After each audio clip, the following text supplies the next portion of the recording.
Alright, so Metaphor ReFantazio is about a couple of days from release, but we got the review scores in, and my oh my, have things certainly took a turn for the best when it comes to Atlus's new IP. Let's take a look.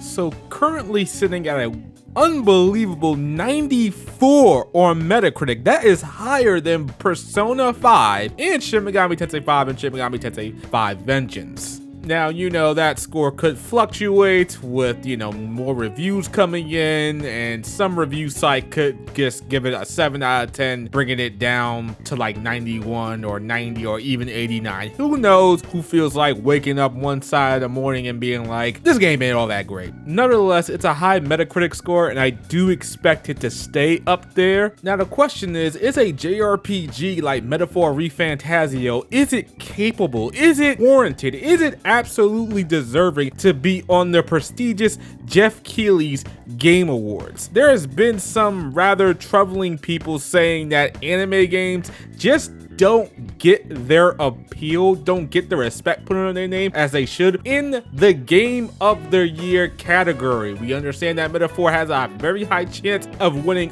RPG of the Year. Hell, it might even win Best Story and Narrative from what I've heard. But when it comes to Game of the Year, JRPGs sometimes get shafted. They get looked at the other way. The last time we got a JRPG nominated was back in 2017. You had Persona 5, and then in subsequent years you had things like Monster Hunter, Final Fantasy VII Remake, and Xenoblade Chronicles. It's not every year that a JRPG gets nominated in the category of Game of the Year, but when it does, the chance of it winning is pretty low. Could Metaphor break that trend?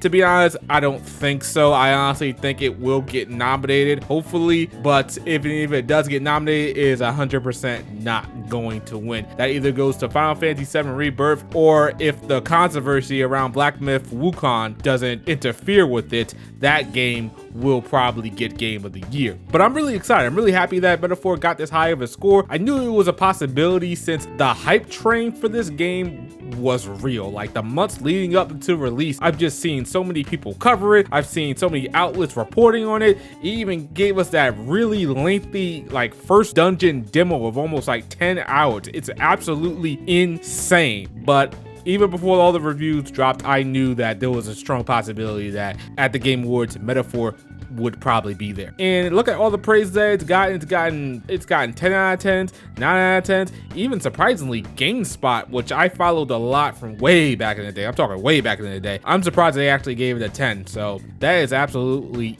insane, if you ask me. How I feel about it personally, I've been playing the game myself, and I will say that while I do think the game is good, I feel as though it's borrowing very, very heavily from Persona 5. It's like it took the template of Persona 5, and it remains to be seen for me personally if it does it better or pushes it even further beyond. Okay, let me stop. But yes, I do think that this game can potentially be even my Game of the Year, because right now that stands at, for me, Game of the Year personally is probably a tie between Final Fantasy VII Rebirth and Unicorn Overlord. And if you haven't seen it, shameless plug, I have a review of Unicorn Overlord out on the channel. You can check it out in the description below after this video, or you can see it at the little tag on the top of the video. Now, it's gonna be crazy because with all the praise that Metaphor is receiving, we see all the reviews, we see everybody tweeting about it, that it's going to be a great game and such. We all know that in a year or two time, we're gonna get Ultimate Metaphor ReFantazio, or ReFantazio Reloaded,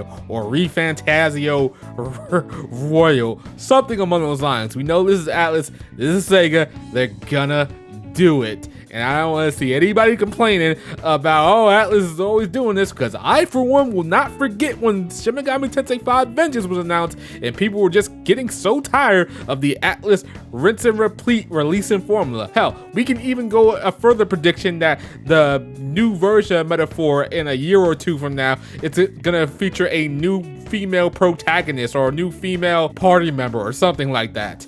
It's gonna happen. and yet we're still gonna all get this day one, and this game is gonna hit some sales milestones. What do we think is gonna happen? What do we think from Metaphor to get to at least 1 million sales? I'm going to say by at least the end of the year. I'll say that. Maybe by the end of the year, it'll get 1 million sales. Maybe, maybe not. So back to the borrowing from Persona 5 for a little bit. As I said, I played the game and I need to see if this game is just blatantly taking stuff from Persona 5 and doing it bad, doing it the same, or, you know, the ideal route, it's doing it better. I did not expect for them to have the same sort of calendar time limit, as in you have such and such in-game amount of days left to finish a problem or finish a dungeon or fight a boss or something like that. We'll see how much that persists throughout the game. It seems like it's going to be something that ties into quests, and quests have, you know, time limits of what in-game days you can take the quest and finish the quest. So hell, I gotta see a little bit more. And I remember back in the day, I was always hugely offended by games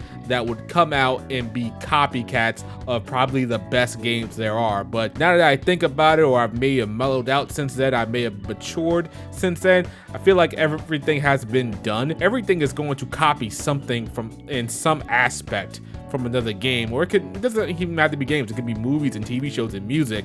The question is, can you make it work for the medium that you have it in? So nowadays, if somebody tells me, oh, this game is just like Persona 5, and Shadow, you love Persona 5, why don't you just play this game? I wouldn't just ignore it. I would say, okay, cool, let me see if, you know, if it's like Persona 5, I might just like it. But if you're like a game, if you're copying something and you're not good, whew, that's bad. That is absolutely terrible. Your faults are going to be, oh my goodness, your faults are going to be put on display for everybody to see, and we're gonna clown you for it. Now, from what I've already played, from one of the things I love about Metaphor ReFantazio is there's a retry option. Basically, if you're in a battle, or better yet, you're in a boss battle, you see things aren't going your way, you know, the RNG just wasn't in your favor, or you made too many mistakes, or you used too many of your valuable items to get through the boss, and you're starting to see that, hey, no, I can do this a little bit better. You can just hit the button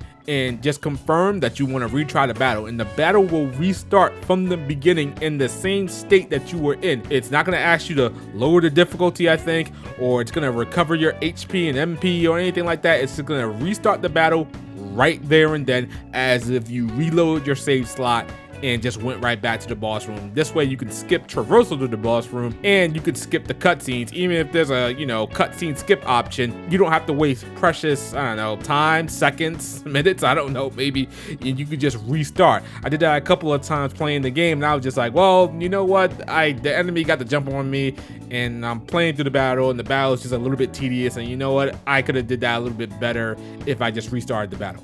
Pretty cool. I like that. Maybe some other games have this in the game. You can let me know down in the comments below, but I don't think it's done like this. Usually a game gives you a retry feature if you lose the battle, if you get the game over, but not when you're in the midst of battle and you know it's just like, oh, I give up, I already used up all my items, oh, I used up too much of my MP already, and the boss is only at the halfway point, and I'm just gonna give up on this attempt. But you don't have to just, you know, close out the game or anything like that, or wait for the game over. You can just instantly retry the battle and go from the beginning, which I think is just amazing. So those are my early thoughts on Metaphor ReFantazio. Let me know down in the comments below. There's a couple of questions that I actually have for you guys. Do you think this game is going to be nominated as a Game of the Year contender at the Game Awards, Jeff Keighley's Game Awards? How fast do you think this game will sell to at least maybe 1 billion copies? Will it be labeled as Atlus's fastest selling game since Persona or something like that? I'm not sure of the